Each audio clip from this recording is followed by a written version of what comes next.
Hello दोस्तों, मेरे channel में आपका स्वागत है। यहाँ हम मिलकर आपकी एकेडमिक सक्सेस को आसान बनाएंगे। तो चलिए आज की सुहानी स्टडी शुरू करते हैं। Hello and welcome to the channel study with Shubham. आज का पहला प्रश्न है कि किस वाद में उच्चतम न्यायालय ने यह व्यवस्था की कि प्रस्तावना संविधान का एक भाग है। सुप्रीम कोर्ट द्वारा यह व्यवस्था की गई कि प्रस्तावना संविधान का भाग है। किस वाद में? इसका सही उत्तर होगा केशवानंद भारतीवाद। केशवानंद भारतीवाद 1973 में हुआ था।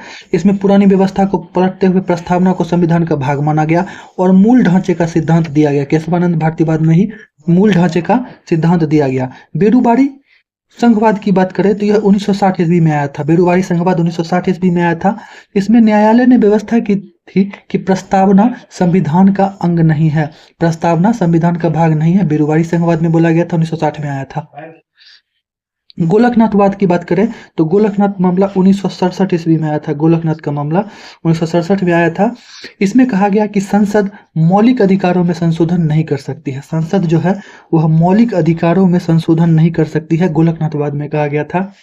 मिनर्वा मिल्स वाद की बात करें तो मिनर्वा मिल्स वाद 1980 ईस्वी में आया। मिनर्वा मिल्स वाद, इसमें संसद की संशोधन शक्ति को सीमित किया गया और न्यायिक समीक्षा को संविधान के मूल ढांचे का हिस्सा बताया गया। न्यायिक समीक्षा, जुडिशियल रिव्यू को संविधान के मूल ढांचे का हिस्सा बताया गया। मिनर्वा मिल केस 1980 में। बेरूबारी संघवाद 1960 में। गोलकवाद 1967 में। केशवानंद भारती 1973 ईस्वी में। मिनर्वा मिल्स 1980 ईस्वी में। अगला प्रश्न है, निम्न में से कौन सा राज्य के पुनर्गठन से संबंधित आयोग नहीं है? तो इसका सही उत्तर होगा राजमन्नार समिति। राज्य के पुनर्गठन से संबंधित आयोग नहीं है राजमन्नार समिति।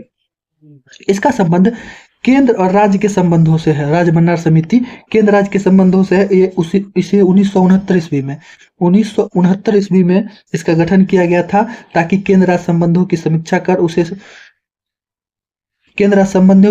कर सके और स्वायत्तता को मजबूत करने के लिए सिफारिश दे सके। राजमन्नार समिति का गठन किया गया था 1969 ईस्वी में। अन्य आयोगों की बात करें तो फजल अली आयोग, इसमें फजल अली आयोग है। अन्य आयोगों की बात करें तो धर आयोग से शुरू करते। धर आयोग का संबंध राज्यों के पुनर्गठन से है। यह आयोग 1948 में गठित किया गया था। धर आयोग 1948 में गठित किया गया था ताकि यह जांच सके कि क्या भाषा के आधार पर राज्यों का पुनर्गठन किया जाना चाहिए या नहीं। क्या भाषा के आधार पर राज्यों का पुनर्गठन किया जाना चाहिए या नहीं, इसके लिए धर आयोग का गठन किया गया था 1948 ईस्वी में। और इस आयोग ने भाषा के आधार पर राज्य के पुनर्गठन का विरोध किया था, धर आयोग ने। उसके बाद जेबीपी समिति की बात करें तो इसका गठन 1948 में ही किया गया था। जेबीपी समिति का भी गठन इसके सदस्य में नाम से क्लियर है, जवाहरलाल नेहरू, वल्लभ भाई पटेल और पट्टभी सीतारामैया थे। इस समिति को जांचना था क्या भाषा के आधार पर राज्यों का पुनर्गठन किया जाना चाहिए या नहीं।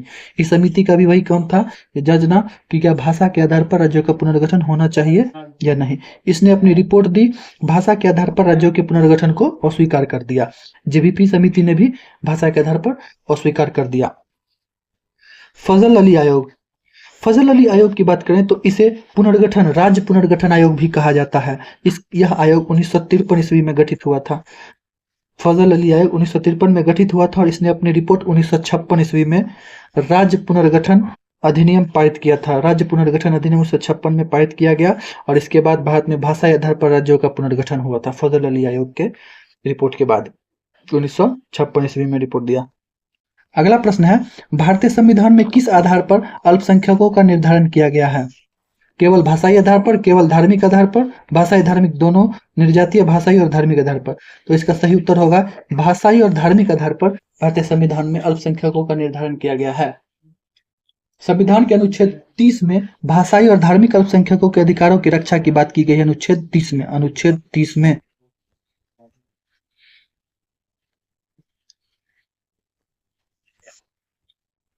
अगला प्रश्न है, संविधान की कार्यप्रणाली की समीक्षा के लिए 11 सदस्यीय आयोग के गठन के वर्ष और अध्यक्ष के सही सुमेलित युग्म की पहचान कीजिए। संविधान की कार्यप्रणाली की समीक्षा के लिए 11 सदस्यीय आयोग का गठन हुआ था। इसका सही उत्तर होगा वर्ष 2000 ईस्वी, जो न्यायमूर्ति NM वेंकट चलैया थे। और वर्ष 2000 था। अगला बात करें न्यायमूर्ति पी सतशिवम की बात करें, यह भारत के पूर्व मुख्य न्यायाधीश रह चुके हैं जो बाद में केरल के राज्यपाल भी बने थे, पी सतशिवम।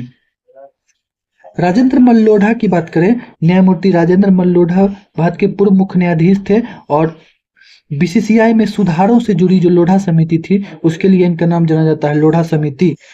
बीसीसीआई में सुधारों से जुड़ी समिति जो था वह लोढ़ा समिति था, ये न्यायमूर्ति अध्यक्षता में हुई थी लोढ़ा समिति। और न्यायमूर्ति के.जी. बालकृष्णन भी भारत के पूर्व मुख्य न्यायाधीश रह चुके और बाद में यह राष्ट्रीय मानवाधिकार आयोग के अध्यक्ष भी रहे थे। के.जी. बालकृष्णन राष्ट्रीय मानवाधिकार आयोग के अध्यक्ष। अगला प्रश्न है 2011 की जनगणना के अनुसार भारत में लिंगानुपात और बाल लिंगानुपात का कौन सा सही है? भारत में लिंगानुपात की बात करें तो भारत में लिंगानुपात 943 था और बाल लिंगानुपात की बात करें तो वह 919 था। तो इसका सही उत्तर होगा ऑप्शन ए 943 और 919। 2011 की जनगणना की बात करें तो सबसे अधिक लिंगानुपात केरल राज्य का था, केरल में, जो कि 1084 महिलाएं थी 1000 पुरुष पर। वहीं सबसे कम लिंगानुपात की बात करें तो वो हरियाणा में 879 महिलाएं थी 1000 प्रति पुरुष पे। बाल लिंगानुपात की बात करें तो बाल लिंगानुपात में अरुणाचल प्रदेश सबसे आगे था 972 के साथ और हरियाणा सबसे नीचे था 834 के साथ बाल लिंगानुपात।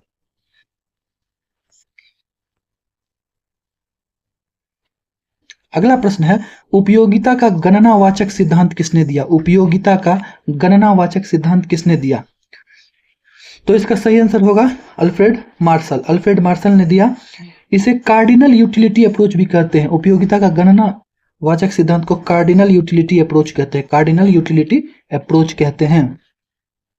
इस सिद्धांत की माने तो इसके अनुसार उपयोगिता को संख्याओं में मापा जा सकता है। उपयोगिता को संख्याओं में मापा जा सकता है, जैसे 1, 2, 3, और यह तुलना करने के लिए काम आती है। यह तुलना करने के लिए काम आती है कि किसी वस्तु से कितनी संतुष्टि मिली, इसके लिए काम आती है उपयोगिता का गणनावाचक सिद्धांत।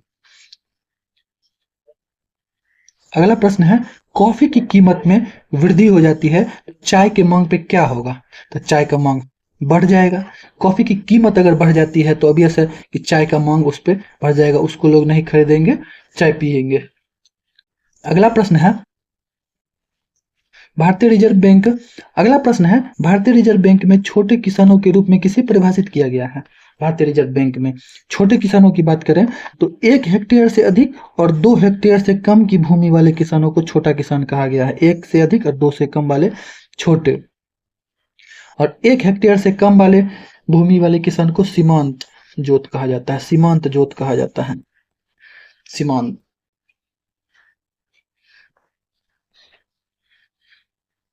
अगला प्रश्न है एक अंतरिक्ष यात्री पृथ्वी तल की तुलना में चंद्रमा पर अधिक ऊंची छलांग लगा सकता है। चंद्रमा पर अधिक ऊंची छलांग लगा सकता है, क्यों?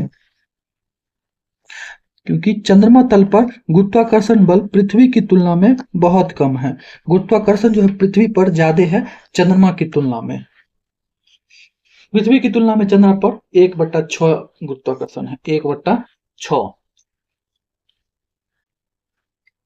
अगला प्रश्न है सर सीवी रमन को उनके किस कार्य के लिए नोबेल पुरस्कार मिला था? सर सीवी रमन को, तो सर सीवी रमन को प्रकाश के प्रकीर्णन के अध्ययन के लिए, प्रकाश के प्रकीर्णन के अध्ययन के लिए नोबेल पुरस्कार मिला था। 1930 ईस्वी में उन्हें फिजिक्स के क्षेत्र में नोबेल पुरस्कार मिला था, 1930 ईस्वी में। इसे रमन प्रभाव के नाम से भी जाना जाता है और इस खोज ने यह साबित किया था कि जब प्रकाश किसी पारदर्शी माध्यम से गुजरता है, जब प्रकाश किसी पारदर्शी माध्यम से गुजरता है तो उसका तरंग दैर्घ्य यानी वेवलेंथ में बदलाव आता है, उसके वेवलेंथ में बदलाव आता है, रमन प्रभाव।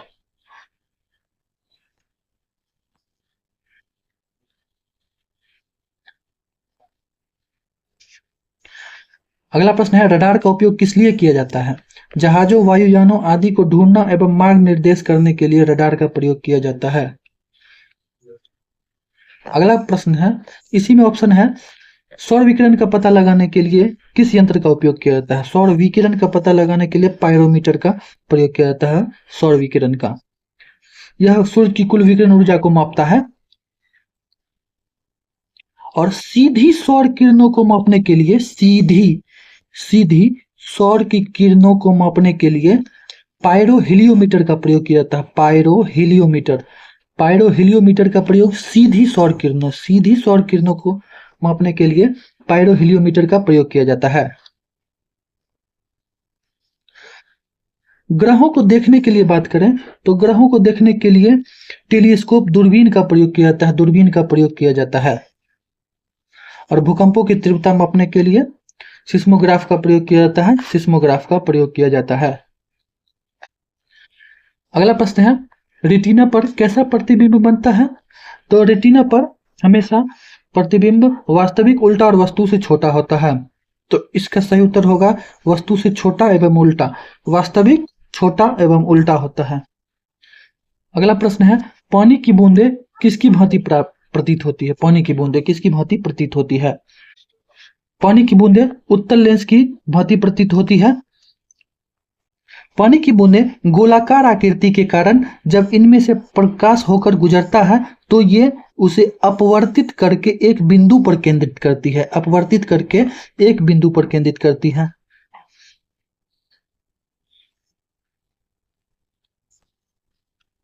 अगला प्रश्न है, मानव शरीर का प्रतिरोध गीले स्थिति में कितना के बराबर होता है? मानव शरीर का प्रतिरोध, तो मानव शरीर का प्रतिरोध गीली अवस्था में बहुत कम हो जाता है सूखी अवस्था के मुकाबले, और यह 1000 ओम के बराबर होता है। उससे भी कम हो सकता है, 1000 ओम उससे भी कम हो सकता है। तो इसका सही उत्तर होगा 10 के पावर 3 ओम। अगला प्रश्न है, इनमें से किस अम्ल का उपयोग फोटोग्राफी में होता है? इनमें से किस अम्ल का प्रयोग? तो इसका सही उत्तर है ऑक्जेलिक अम्ल का प्रयोग फोटोग्राफी में होता है। फॉर्मिक अम्ल की बात करें तो चींटी मधुमक्खी के डंक में फॉर्मिक अम्ल पाया जाता है, HCOOH, फॉर्मिक अम्ल HCOOH। सिट्रिक अम्ल की बात करें तो सिट्रिक अम्ल नींबू और खट्टे फल में सिट्रिक अम्ल पाया जाता है। एसिटिक अम्ल CH3COOH, एसिटिक अम्ल एक्वारेजिया में पाया जाता है। अगला प्रश्न है, सोडियम वेपर लैंप का प्रयोग स्ट्रीट लाइट में किया जाता है। सोडियम वेपर लैंप का प्रयोग क्यों? क्योंकि प्रकाश मोनोक्रोमेटिक होता है और जल बूंदों द्वारा अलग अलग नहीं होता है। इस कारण से सोडियम वेपर लैंप का प्रयोग किया जाता है स्ट्रीट लाइट में। स्ट्रीट लाइट में इसका प्रयोग किया जाता है क्योंकि यह बहुत ऊर्जा दक्ष होता है और इसकी रोशनी बहुत तेज होती है। और इससे रात में सुरक्षा बेहतर होती है। कोहरे में भी अच्छी तरह से दिखाई देता है, इस लाइट में अच्छी तरह से दिखाई देता है सोडियम वेपर लैंप में।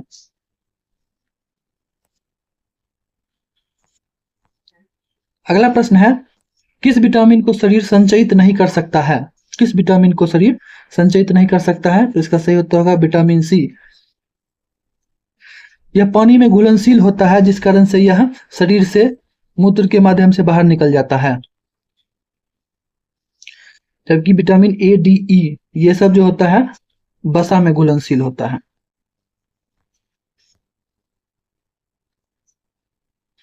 अगला प्रश्न की बात करें तो निम्न में से कौन सा युग्म गलत है? तो इसका सही उत्तर होगा पोलियो बंदर से नहीं होता है, रेबीज कुत्ते के काटने से होता है, प्लेग चूहा से, और टेपवर्म सुअर से होता है। प्लेग का मुख्य वाहक चूहा होता है जिसके शरीर पर रहने वाले पिस्सू इंसानों में बीमारी फैला देते हैं। रेबीज वायरस से होने वाली बीमारी है जो संक्रमित जानवर खासकर कुत्ते के काटने से फैलती है। टेपवर्म, जिसे पोर्क टेपवर्म भी कहते हैं अर्थात सुअर टेपवर्म, सुअर के मांस में सिस्ट के रूप में रहता है और अधपका मांस खाने से इंसानों में फैल जाता है।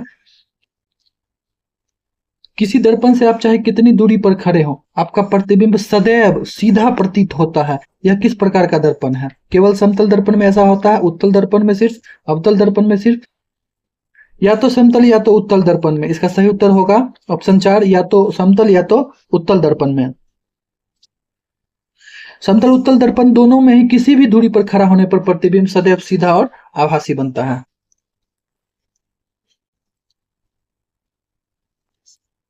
खाना बनाते समय यदि बर्तन की तली बाहर से काली हो रही हो तो इसका क्या मतलब है? इसका अर्थ है कि ईंधन पूरी तरह से दहन नहीं कर पा रहा है, ईंधन पूरी तरह से जल नहीं रहा है, जिस कारण से तली बाहर से काली हो रही है।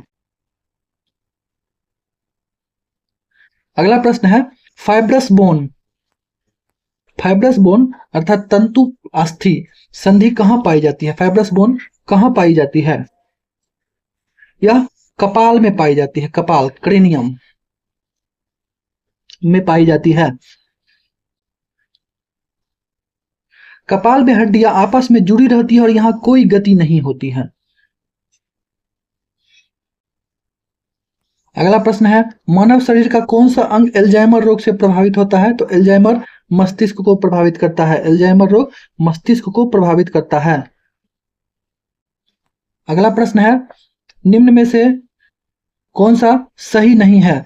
सिल्वर ब्रोमाइड कृत्रिम प्रकाश संश्लेषण, दूधिया मैग्नीशियम एंटीसिड्स, लिथियम बाइकार्बोनेट गठिया के उपचार में और सिल्वर आयोडेट कृत्रिम वर्षा कराने में। तो इसका सही उत्तर है ऑप्शन ए, सिल्वर ब्रोमाइड कृत्रिम प्रकाश संश्लेषण में उपयोग नहीं होता है।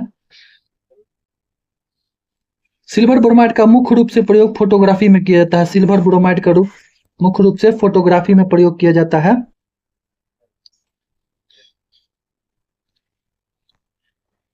अगला प्रश्न है इनमें से कौन विद्युत चुंबकीय तरंग नहीं है? विद्युत चुंबकीय तरंग नहीं है,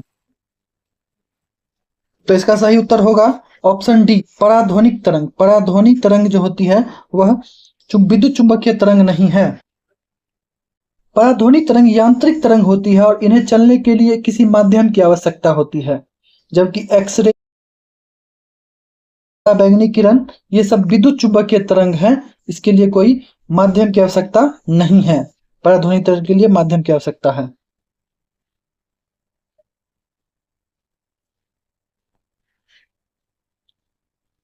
अगला प्रश्न है समुद्री वातावरण में मुख्य प्राथमिक उत्पाद होते हैं कौन? तो इसका सही आंसर है फाइटोप्लैंक्टॉन्स। फाइटोप्लैंक्टॉन्स जो होता है वह समुद्री वातावरण में मुख्य प्राथमिक उत्पादक होता है, फाइटोप्लैंक्टॉन्स। ये सूक्ष्म पौधे पानी की ऊपरी सतह पर तैरते हैं, ये सूक्ष्म पौधे पानी की ऊपरी सतह पर तैरते हैं और प्रकाश संश्लेषण के जरिए पूरी समुद्री खाद्य श्रृंखला का आधार बनाते हैं। पूरी समुद्री खाद्य श्रृंखला का आधार बनाते हैं फाइटोप्लैंक्टॉन्स, यह पानी पर तैरता है। आपको यह वीडियो कैसी लगी कमेंट बॉक्स में जरूर लिख कर बताएं और अपने दोस्तों के साथ इसे शेयर करना ना भूलें।